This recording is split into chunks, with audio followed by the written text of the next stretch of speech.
Hey guys, Pete with Colorado Custom Covers and Decks. Just giving you a few tips for putting in Cortex fasteners, specifically with regards to Trex Rain Escape. So we do a lot of projects where we do Trex Rain Escape on our decking. We like Trex Rain Escape because it goes over the joists, so the water's never coming in contact with any of our lumber.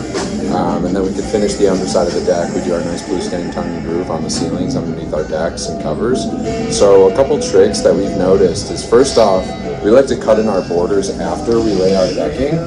And so we're bringing a saw up on the deck after decking has already been laid and cutting those borders in after we snap the line to figure out where we want our border. So one good thing to do is to put like a little first strip underneath that cut line, so that when you're cutting through with your saw, none of it's nipping your butyl tape or through your Trex Rain Escape plastic troughs or funnels. So that's one thing we like to do. Once we then cut our border in, it's really important that you find exactly where your joist is that you're nailing into under the border.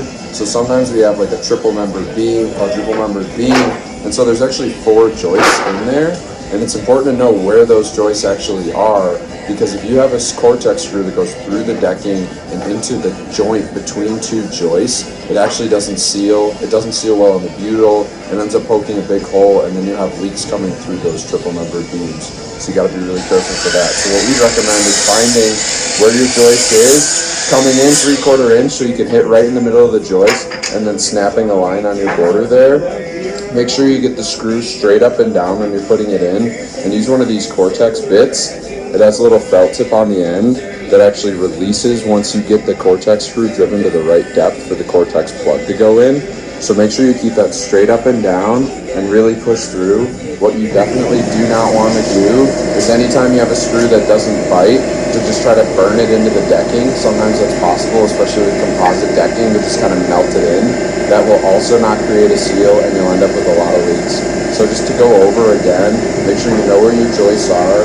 Try not to cut through your butyl tape. If you do, re-caulk it, re-tape it. Line up your joists, snap a line on your joists, drive all those screws straight up and down through the Rain Escape, and make sure every one bites. If it doesn't bite, take it out, redo it. Thanks, hope this helps.